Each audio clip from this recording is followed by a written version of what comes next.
और मैंने last value n दिया क्योंकि n से पहले n-1 तक ही चलेगा वो। तो फिर मैंने इफ चलाया, इफ कंडीशन दिया। उसके बाद अगर हम जो भी वैल्यू लेंगे n में, अगर वो 2 से लेके n-1 के बीच में कहीं पे भी पूरी तरह से डिवाइड होके जीरो रिमाइंडर देता है तो फिर वो कंपोजिट नंबर प्रिंट कर देगा, और फिर कंडीशन मतलब जो बुलियन टाइप वैल्यू था वो फॉल्स हो जाएगा।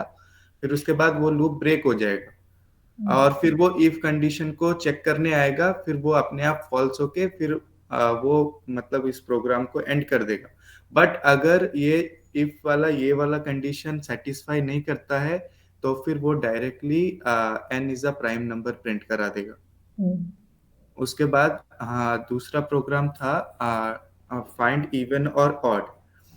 तो इसमें भी मैंने पहले डिफाइन फंक्शन यूज करके फंक्शन नेम में मैंने n का वैल्यू पास कराया।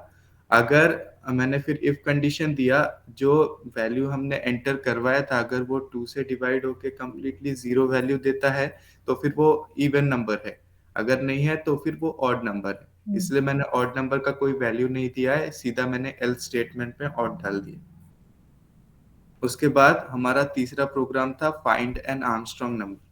वैसे इसीलिए मैंने इसमें भी डिफाइन करके फाइंड आर्मस्ट्रॉन्ग फंक्शन नेम दिया है, फिर उसमें एक एन वैल्यू इनपुट करवाया है, फिर उसमें हमने एक 3 वेरिएबल लिए हैं, रिजल्ट, नंबर ऑफ डिजिट और आर्मस्ट्रॉन्ग। तो उसमें रिजल्ट में हमने एन वैल्यू मतलब जो हमने इनपुट डलवाया था वही आएगा रिजल्ट में, और नंबर ऑफ डिजिट और आर्म में दोनों में जीरो डाला है। तो फिर एक वाइल लूप रन किया है। जब तक रिजल्ट जीरो से ग्रेटर रहेगा तो फिर हम नंबर ऑफ डिजिट फाइंड करने के लिए उसमें +1 कर रहे हैं, और उसमें मतलब रिजल्ट को रिड्यूस करने के लिए उसको इंटीजर वैल्यू में 10 से डिवाइड कर रहे हैं।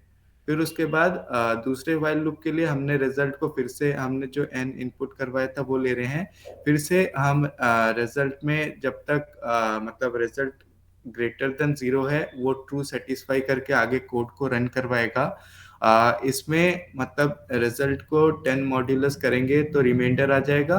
तो Armstrong basically arm plus remainder to the power number of digit होता है। तो रिजल्ट टू द मतलब रिजल्ट को हम इंटीजर वैल्यू में हम 10 से डिवाइड कर रहे हैं। तो ये वाला आर्म जब हमारे रिजल्ट के इक्वल आ जाएगा, मतलब हमने रिजल्ट को यहाँ पे n लिया था, तो जब ये वाला आर्म यहाँ पे रिजल्ट के इक्वल हो जाएगा तो फिर ये प्रिंट कर देगा it is N Armstrong number. But अगर वो सेटिस्फाई नहीं करेगा तो फिर वो प्रिंट करेगा it is not an Armstrong number. उसके बाद हमारा फोर्थ प्रोग्राम था फाइंड पैलिंड्रोम नंबर। तो इसमें भी same as define function use करके फाइंड पैलिंड्रोम फंक्शन नेम देकर उसमें एक इनपुट लेंगे नंबर n। तो उसमें हमने 3 वेरिएबल लिए, रिमाइंडर, रिवर्स और रिजल्ट। रिजल्ट को हमने n लिया है, और रिमाइंडर और रिवर्स दोनों का वैल्यू 0 डाला है। फिर हम एक व्हाइल लूप रन करेंगे, तो जब तक रिजल्ट 0 से ग्रेटर होगा वो ट्रू करके आगे कोड को रन करेगा, और फिर हम रिमाइंडर फाइंड करके फिर रिवर्स को रन करेंगे। तो फिर जब वो रिवर्स के पास आएगा तो वो रिवर्स को 10 से इंटू करके रिमाइंडर से ऐड मतलब फिर उसमें रिमाइंडर ऐड कर देंगे। तो पहले जैसे रिवर्स 0 है तो 0 प्लस रिमाइंडर आएगा, ऐसे ही मतलब जो रिमाइंडर होगा उसको ऐड कर देंगे, फिर उसमें फिर रिजल्ट को इंटीजर वैल्यू में 10 से डिवाइड करेंगे। जब ये वाला रिवर्स हमारे रिजल्ट के इक्वल हो जाएगा तो वो प्रिंट करेगा it is an palindrome number, और अगर नहीं होगा तो it will print it is not a palindrome number.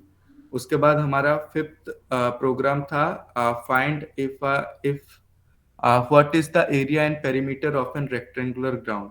तो वैसे ही इसमें भी डेफ फंक्शन यूज करके फंक्शन नेम देकर हमने दो वैल्यू इनपुट कराए यूजर से एल और B.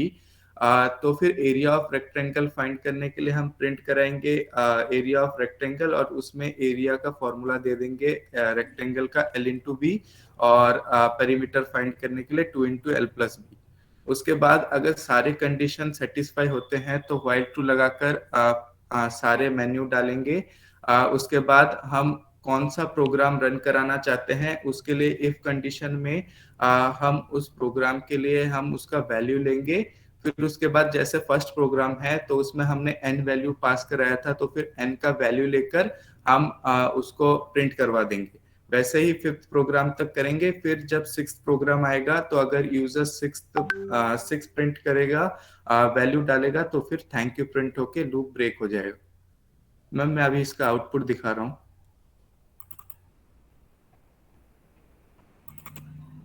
Ma'am you can check it is the same program that I have written. Now I am running it.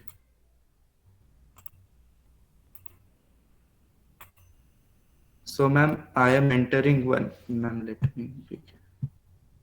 Ma'am, is it visible? Yes. If I run the first program, uh, so our first program is prime or composite. If I enter a prime number, let a prime number 23. So it will print 23 is a prime number. Then I will show a composite number. Ma'am, it is printing. Ma'am, now I will run the second program, even or odd. First, let me print even number.